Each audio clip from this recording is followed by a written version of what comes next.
लोगों को ये बताना चाहता हूँ कि शहाब चतुर साहब बड़ी ही इखलास से, मेहनत से, मोहब्बतों के साथ मक्का मुकरमा पैदल यात्रा करना चाह रहे हैं और वो 3000 किलोमीटर 123 दिन में चल के वाघा के करीब खासा जो है वो पहुँच चुके हैं।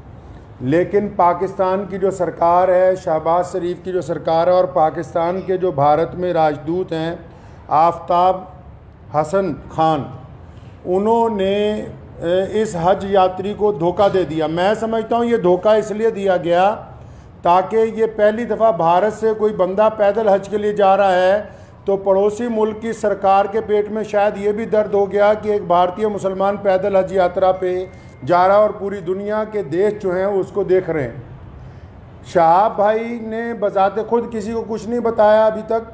मैं अब तक, क्योंकि वो हम लोग पंजाब के रहने वाले हैं, भारतीय पंजाब के, और मैं उनसे अब तक 3-4 दफ़ा मिल चुका हूँ। मैंने पूरी बात जो उनसे मालूम की है, सारे डॉक्यूमेंट्स मैंने उनसे लिए हैं। तो ये बात बड़ी हैरत की खुल के सामने आई कि आप ये देखिए कि भारत सरकार ने और हमारी जितनी राज्य सरकारें हैं, जो हमारे सूबाई गवर्नमेंट्स हैं, जहाँ जहाँ से शहाब चतुर पैदल गुजरे हैं, हमारी सरकारों ने उनको प्रोटोकॉल भी दिया और सारे धर्मों के लोगों ने उनका जगह जगह स्वागत किया है।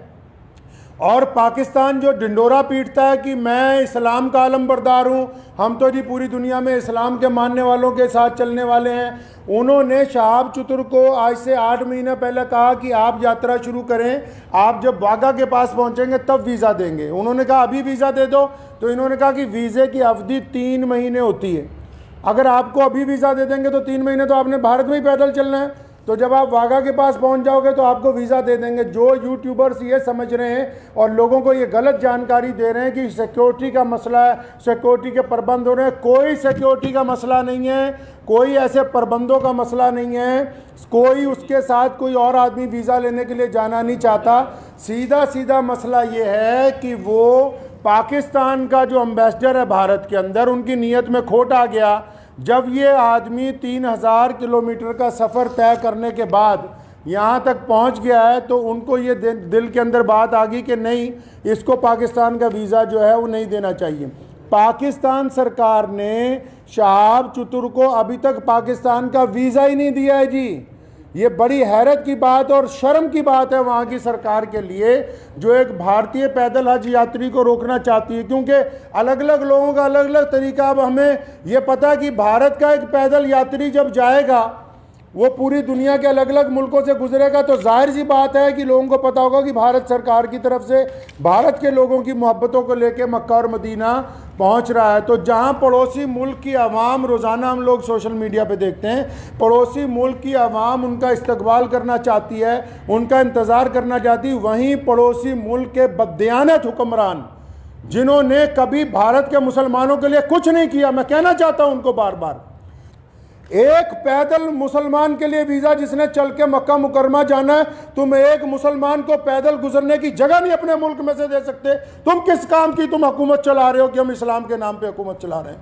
अफसोस है जो इस्लाम का नाम लेके वहाँ की हुकूमत बार बार कहती है कि हम इस्लाम का नाम लेके हुकूमत चला रहे हैं। इनके दिलों के अंदर खोट भरा हुआ है। अगर भारत के खिलाफ कोई बात करनी हो, अभी पाकिस्तान का सारा मीडिया चिल्लाने लगेगा। आज 15 दिन हो गए शहाब चतुर को आहिस्ता आहिस्ता चलते हुए, 15 दिन हो गए एक जगह पर रुके हुए। पाकिस्तान का जो खरीदार मीडिया वो भी चुप है, बोलने के लिए तैयार नहीं कि हमारा जो हाई कमिश्नर है वो बदमाशी कर रहा है एक मुसलमान के साथ। मैं ये कहना चाहता हूँ, उनकी सरकार को भी कहना चाहता हूँ, पाकिस्तान की सरकार को भी और वहाँ के हाई कमिश्नर को भी, कि अगर आपके दिमाग में ये गलत फहमी है कि शहाब चतुर साहब को तुम वीज़ा नहीं दोगे तो भारत का ये पैदल यात्री मक्का नहीं पहुँच सकेगा, तो आप अपने दिमाग में से इस गलत फहमी को बिल्कुल निकाल दीजिए। कुरान पाक में अल्लाह ताला फरमाते हैं, वह तुइज़्ज़ु मन तशा व तुज़िल्लु मन तशा, इज़्ज़त तो ज़िल्लत तो अल्लाह ताला देने वाला है, तुम कौन होते हो देने वाले। इसलिए अगर तुम हमें वीज़ा नहीं दोगे, हमारे यात्री को वीज़ा नहीं दोगे पैदल यात्रा करने का, वहाँ से मक्का जाने का वीज़ा, तो ये सारे रास्ते जो इस्लाम की तरफ जाते हैं पाकिस्तान से होके नहीं जाते। मक्के की तरफ जो रास्ते गुजरते हैं मदीना मुनव्वरा में, तुम एक आशिक रसूल को इसलिए रोकना चाहते हो कि उसका जुर्म है कि वो भारत में पैदा हुआ है, यही गुनाह है उसका। अगर तुम ये कहते हो कानूनी पेचीदगियां हैं, फिर इस्लाम के नाम पर काहे की हुकूमत बनाई है? मैं अगर ये मान लो तुम्हारा तर्क पाकिस्तान एम्बेसी का कि 2-4 कानूनी पेचीदगियां हैं, तो तुम कौन सा मुसलमान हो यार? अगर 2-3 कानूनी पेचीदगियां रह गई, अगर पासपोर्ट में या किसी चीज में कोई कमी भी होती, तुम खुद पूरी कर देते कि यार हम स्पेशल तौर पर इसको वीजा देने के लिए तैयार हैं कि ये बंदा पैदल हज पे जा रहा है। लोग देखिए, आप बिना कानूनी किसी कार्रवाई के हमारी जिस स्टेट में से गुजरा है, चाहे उस स्टेट में भाजपा की सरकार थी, चाहे उस स्टेट में कांग्रेस की सरकार थी, चाहे किसी स्टेट में आम आदमी पार्टी की सरकार है, हर एक स्टेट ने इस पैदल यात्री को प्रोटोकॉल दिया है, हर एक स्टेट ने इसकी सिक्योरिटी का प्रबंध किया है, हर एक स्टेट ने अपने ऑफिशियल साथ में लगाया कि यार मक्के जा रहा है, मदीना जा रहा है पहली दफ़ा कोई भारतीय, हमारी इतनी रियासतों में से वो गुजर के आ रहा, कहीं कोई परेशानी नहीं। तुम्हारे दरवाजे में पहुंच गया, आप अकड़ गए?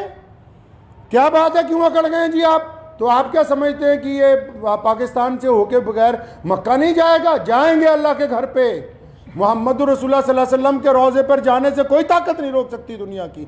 अगर आप वीज़ा नहीं देंगे तो शहाब भाई इंशाअल्लाह चाइना के रास्ते तजाकिस्तान होते हुए मक्का शरीफ पहुंचेंगे, हम आपके आगे हाथ नहीं फैलाएंगे।